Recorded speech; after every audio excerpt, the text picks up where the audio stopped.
Hi, I'm Sharon and welcome to Feel Good Body. I just want to chat to you today about lower back pain. If you're suffering from lower back pain, why have you got it? Have you been to the doctor? Have you had something specifically diagnosed? And maybe you're awaiting treatment or unfortunately maybe you're awaiting an operation. So let's hope it's a non-specific lower back pain. So what does that mean? So you have been to the doctors, you've maybe had a scan or two and nothing specific has shown up in those tests that you've had done. So what can we do then? And you're probably sent away with some painkillers. What can you do to help bring resolution to this lower back pain that seems to be probably for you chronically ongoing? So number one thing really I recommend everybody do is just have a look at their posture. How are you standing and sitting? What is it you do every day that affects your posture? Are you carrying a heavy bag? Are you tilted and tipped forwards? Sometimes I have clients who are dentists or hairdressers and their bodies are contorted in lots of different ways.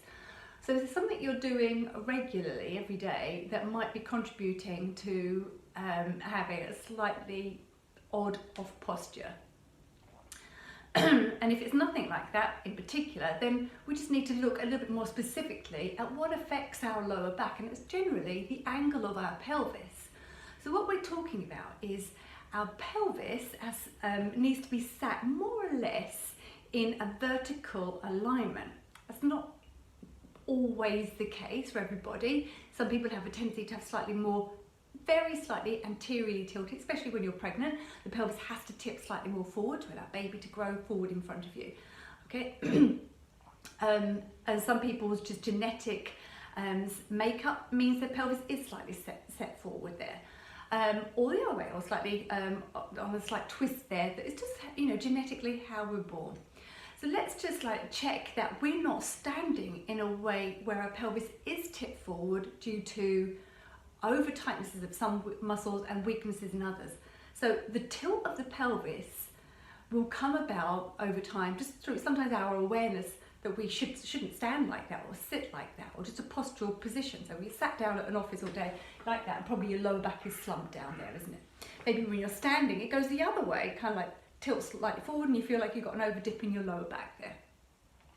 So trying to sit and stand with pelvis in that vertical alignment. So the front of the pelvis isn't tipped forward, causing more of an acute lumbar curve. So if you imagine that, and where your tensions are in your back, probably lower down in the low part of your lower back. Sometimes it radiates down into the bottom area. And that's what we're talking about with lower back pain. Anything from the lowest rib down to just below the crease line of your buttocks. So if that's what you're experiencing and you've had nothing specifically diagnosed as being the problem, you've got that chronic non-specific lower back pain, haven't you? So checking the angle of the pelvis, and then what can we do about maintaining it in that level position? Generally, it's about strengthening the buttocks and your core. So those two areas get strengthened. So you strengthen the buttocks and you strengthen the core. And you also lengthen the muscles at the front of the groin, so the hip flexor area, and the muscles in the back, so the lumbar spine area. We stretch them up, particularly a muscle called your quadratus lumborum. Okay, so we want to work on lengthening some muscles and strengthening up others. And generally, if you look at how I've positioned my hands of it, something at the front needs strengthening and at the back, and something at the front and the back need lengthening. So strengthen this, strengthen them, lengthen these, lengthen the groin muscles. Okay, so you want to stretch out your hip flexor, the psoas muscle there, perhaps kneeling down. You have one knee down, 1 foot forward, maybe lifting your arms up and you'll feel that stretch happening there. I'll post a picture of that afterwards, all these pictures for the certain things you need to do. Buttock exercises, just a classic one of buttock lifting up, you're laying on your back and you're squeezing your bottom muscles like that. So again, I'll post a little picture of that. Then to work on your core, strengthening your core, lots of stuff I've posted on those things in the past, but again, I'll post a couple of things of that. And there's lots of variations on how you strengthen your core and also how to lengthen your back muscles a little bit. So hopefully that is going to help you start to bring some resolution to lower back pain, non-specific lower back pain. And there are far more serious conditions that do have a specific problem and a diagnosed problem. And you just need to be a little bit more, I mean, all of those exercises that we've just been going through would be useful as well.